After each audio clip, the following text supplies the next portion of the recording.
சின்ன மருமகள்ல அடுத்து என்ன நடக்க போகுதுன்னு வாங்க பார்க்கலாம். தாமரை கண்ணத்துல ராஜாங்க ஓங்கி ஒரு அற விட்டா நல்லா இருக்கும்னு நினைக்கிறவங்க நம்ம வீடியோவை லைக் பண்ணிக்கோங்க.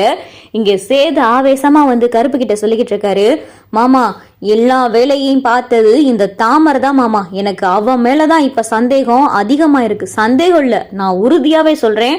ஆறுமுகத்துக்கிட்ட இருந்து போன் வாங்கி பேசுனது தமிழ்ச்செல்வி இல்ல, இந்த தாமரை தான் மாமா போன் வாங்கி பேசியிருக்கா. ஆறுமுகம்னா யாருன்னே தெரியாதுன்னு சொல்லி தமிழ்ச்செல்வியை கேட்டுக்கிட்டு இருக்கா. இந்த ஒரு சின்ன விஷயத்த கூட நம்ம யோசிக்கல பாரு மாமா. கல்யாணத்தன்னைக்கு காலையில தான் ஆறுமுகத்துக்கிட்ட இருந்து போன் வாங்கி பேசி இந்த கல்யாணம் நின்றுருக்கு. கல்யாணத்தன்னைக்கு அவ ஏன் கூட தானே மாமா இருந்தா. தமிழ் அப்புறம் எப்படி மாமா ஆறுமுகத்துக்கிட்ட இருந்து போன் வாங்கி பேசியிருக்க முடியும்? இந்த சின்ன விஷயத்த நான் யோசிக்காம விட்டுட்டேனே மாமா. அன்னைக்கு மட்டும் நான் அப்படி யோசிச்சிருந்தா எல்லா உண்மையும் தெரிஞ்சிருக்கும். அவளுக்கு இந்த தண்டனை கிடைச்சு அந்த கொட்டைகள் இருந்திருக்க மாட்டா. என் மேல தாமரை இப்படி ஒரு பழிய போட்டிருக்கவும் மாட்டா. எனக்கும் தமிழுக்கும் எப்படிப்பட்ட உறவு இருந்துச்சு, அந்த உறவு இப்படி பிரிவினை ஆறதுக்கு காரணமே இந்த தாமரை தானே மாமா அப்படின்னு சொல்லிட்டு சேது புலம்பி தீத்துக்கிட்டு இருக்காரு. அப்பதான் பார்த்தா கருப்பு, விடு மாப்பிள்ள, இந்த ஆறுமுகத்தை இன்னைக்கு இங்க தூக்கிட்டு வரோம், இந்த கல்யாணம் நடக்காம இருக்கிறதுக்கு அவை ஒருத்தன் போது மாப்பிள்ள அப்படின்னு சொல்லி சேதுவும் கருப்பும் ஆறுமுகத்தை பாக்குறதுக்காண்டி கிளம்பிக்கிட்டு இருக்காங்க. அப்பதான் பார்த்தா வேகமா சாவித்திரி வந்துட்டு, சேது வாப்பா நேரமாச்சு, சடங்கெல்லாம் பண்ணணும் அப்படின்னு சொல்லிட்டு சாவித்திரி கூப்பிடும் போது, சரி எங்கேயோ கிளம்பிட்ட மாதிரி இருக்கு, எங்கே கிளம்பிட்டு இருக்கி அப்படின்னு சொல்லிட்டு சாவித்திரி கேட்கவும், இல்லத்த ஒரு முக்கியமான ஒருத்தரை பார்க்க போகணும், இந்த கொஞ்ச நேரத்துல வந்துறேன் அப்படின்னு சொல்லி சேது சொல்லும்போது, என்ன சேது நீ விளையாண்டுகிட்டு இருக்க சின்ன பிள்ளை மாதிரி, இன்னும் 2 மணி நேரத்துல கல்யாணத்தை வச்சுக்கிட்டு வெளியே கிளம்புறேன்னு, வெளியெல்லாம் போக கூடாது சேது, அது கல்யாணம் மாப்பிள்ள இந்நேரத்துல போய் வெளியே போறேன்னு சொல்லிக்கிட்டு இருக்க. ஏதோ 2 நாள் 3 நாள்ல கல்யாணம் பரவாயில்ல, இன்னும் 2 மணி நேரத்துல கல்யாணத்தை வச்சுக்கிட்டு வெளியே போறேன்ற.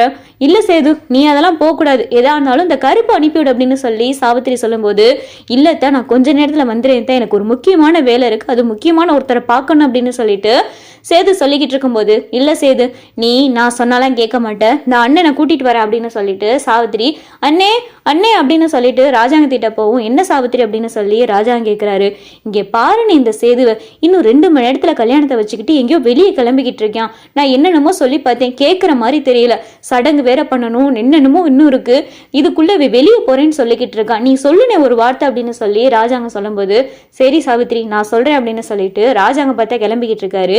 நீ இங்கே கிளம்பிக்கிட்டு இருக்க அப்படின்னு சொல்லிட்டு சாவித்திரி கேட்கவும், சாவித்திரி இன்னைக்கு கட்சி தலைவர் ஊர்ல இருந்து மதுரைக்கு வராரு, நான் அவரை வேற பார்க்க போகணும், சீக்கிரம் கல்யாணத்தை முடிச்சுட்டு நான் இங்க பார்க்க போகணும், அப்படி இல்லையா நான் அவரை பார்த்துட்டு வந்து தான் கல்யாணமே நடக்கணும் அப்படின்னு சொல்லிட்டு ராஜாங்க சொல்லும்போது, என்னன்னு இப்படி சொல்லிக்கிட்டு இருக்க, கட்சி தலைவர் இன்னைக்குதான் ஊர்ல இருந்து வருவாரா அப்படின்னு சொல்லிட்டு சாவித்திரி சொல்லவும், உனக்கே தெரியல சாவித்திரி, கட்சி தலைவர் இன்னைக்கு ஏதோ ஒரு அவசர மீட்டிங் ஏற்பாடு பண்ணியிருக்காரு, நான் அந்த மீட்டிங்ல வேற கலந்துக்கிறேன், இன்னும் 2 மணி நேரத்துல கல்யாணம் வேற வச்சிருக்கேன், வேணா கொஞ்சம் நேரத்தை வேணா மாத்தி வச்சுக்கிறோம், நான் அவரை உடனே பார்த்துட்டு வந்துடுறேன், அவரும் வேணா கல்யாணத்துக்கு வர்றதுக்கு வாய்ப்பு இருக்கு சாவித்திரி அப்படின்னு சொல்லி ராஜாங்க சொல்லும்போது, இல்லனே அவர் கல்யாணத்துல வந்தா ஏதாவது கேள்வி கேட்டு கல்யாணத்தை நிப்பாட்டிட்டாருனா எனக்கு கொஞ்சம் பயமா இருக்குனே அப்படின்னு சொல்லி சாவித்திரி சொல்லும்போது, நீ சொல்றது ஒரு விதத்துல நியாயம்தான் சாவித்திரி, அவரு கொஞ்சம் என்ன ஏதுன்னு சொல்லி விசாரிக்க வாய்ப்பு இருக்கு, நான் வீட்டுல கல்யாணம் இல்லாத மாதிரியே நான் காட்டிக்கிறேன், சீக்கிரமா நான் மீட்டிங்கை முடிச்சுட்டு சீக்கிரமா நான் வந்துடுறேன் அப்படின்னு சொல்லி ராஜாங்க சொல்லும்போது, என்னன்னே இன்னைக்கு நீ மீட்டிங் போயே ஆகணுமானே,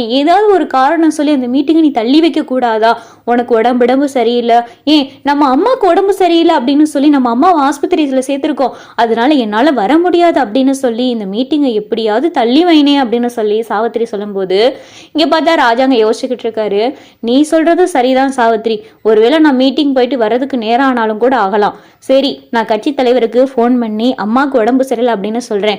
அப்பதான் பார்த்தா சன்னாசி, ஏனே கட்சி தலைவர் நம்ம குடும்பத்து மேல தனி பிரியம் வச்சிருக்காரு, நீங்க பாட்டுக்கு அம்மாவுக்கு உடம்பு சரியில்லை அப்படின்னு சொன்னீங்கன்னா அவர் பாட்டுக்கு அம்மாவை பாக்குறதுக்கு ஆஸ்பத்திரிக்கோ இல்ல வீட்டுக்கோ வரேன்னு சொல்லிட்டா அப்புறம் இங்க கல்யாணம் நடக்கிறது தெரிஞ்சிரும்லனே அப்படின்னு சொல்லி சன்னாசி சொன்னதும், நீ சொல்றதும் சரிதான் சன்னாசி, நான் இதை யோசிக்காம விட்டுட்டேன் பாரு, வேணா ஃபோன் பண்ணி நான் ஒரு முக்கியமான வேலையா வெளியூர்ல இருக்கேன், வரதுக்கு கொஞ்சம் நேரம் ஆகும் அப்படின்னு சொல்லிட்டு கல்யாணத்தை முடிச்சுட்டு கூட நான் கட்சி தலைவரை பார்க்க போறேன் அப்படின்னு சொல்லி ராஜாங்க சொல்லும்போது, அப்பதான் சாவித்திரி, சரினே நீ சொல்றதும் சரிதான் அப்படின்னு சொல்லிட்டு சாவித்திரி சொல்லிக்கிட்டு இருக்கு.